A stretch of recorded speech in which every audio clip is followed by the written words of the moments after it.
Was it intentional? But the footage seems to be like that. A reporter shot during protest. Australian reporter shot with rubber bullet by police amidst violent LA riots as protests escalate. An Australian news reporter was struck by a rubber bullet fired by riot police while covering the intense and rapidly worsening protest in Los Angeles. The US correspondent was reporting live on Sunday evening local time when she was hit during a police crackdown on demonstrators. Now let's deep dive into this story on this AI podcast. Okay, so you sent over quite a bit of material about this recent unrest in Los Angeles.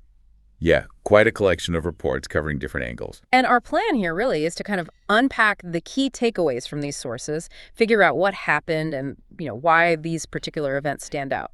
Right, so we're looking at everything from what happened on the streets to the political fallout afterwards, based purely on the information provided, of course. Exactly. And what immediately grabbed your attention, I think, something that really gives you a sense of how intense things got.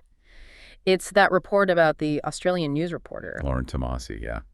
That was quite stark. Being shot live on air while she's covering it all, that feels like a critical starting point from this material. It really does.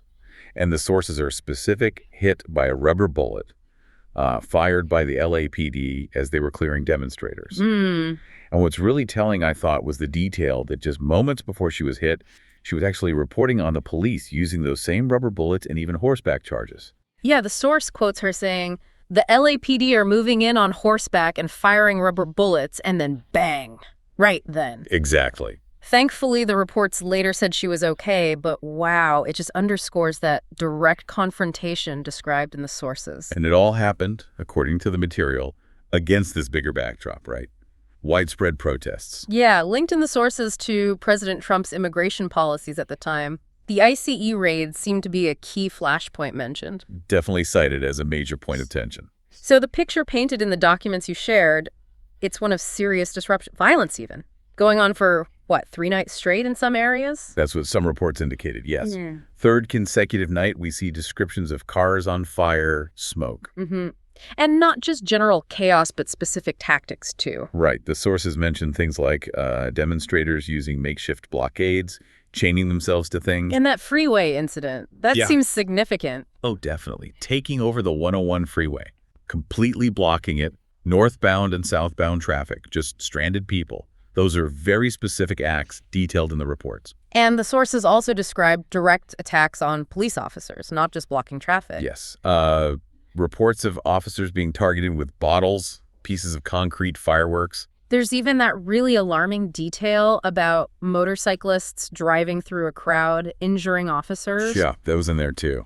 So a really volatile mix described. So faced with this level of unrest, as described in the sources, how did the authorities respond? Forcefully. According to the material, we already mentioned the LAPD using rubber bullets and horses. Right. The sources also note they were given clearance for less lethal munitions. Okay. And then there's the federal response mentioned, President Trump reportedly deploying 2,000 National Guard troops. And placing Marines on standby as well, the sources say. 500 of them. Right. Which, unsurprisingly, leads us to the political dimension. This whole thing, as presented in the sources, ignited a pretty major political firestorm. Yeah, this is where you really see the different perspectives clashing hard in the material. You have Governor Newsom, quoted in the sources, basically accusing President Trump of deliberately stoking the unrest. Inflammatory rhetoric, he called it.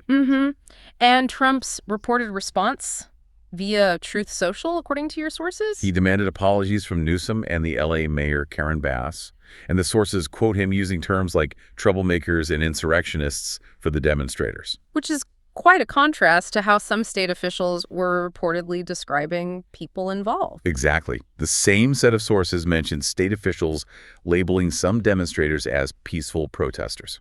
So you step back and look at all the elements laid out in the sources you sent. The protests over immigration policy, these specific acts of violence and disruption like the freeway blockage and attacks on police, the forceful response from authorities, including that detail about the reporter, Right. and then this really sharp political conflict highlighted by just how differently officials were describing the exact same people and events.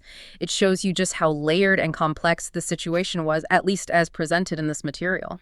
Yeah, and understanding these different pieces from your sources, it gives you insight, doesn't it, into how policy clashes can spill into unrest, the dangers involved in reporting it, and, well, the deep political divides it exposes. Absolutely. Which brings me to a final thought, looking at this specific collection of information. You have these starkly different labels within the same source material: violent protests, rioters, attacks on police on one hand, and then descriptions attributed to state officials calling demonstrators peaceful protesters on the other. What does that contrast, found right here in the documents you provided, suggest to you about the sheer difficulty anyone faces, reporters, the public, in trying to get a clear picture and truly assess what's happening during chaotic, large-scale events like this, especially in real time?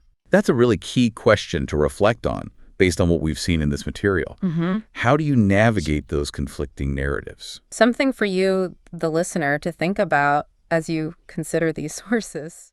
Should police be held accountable for injuring journalists during protest, even if unintentionally? Don't forget to comment it. Thanks.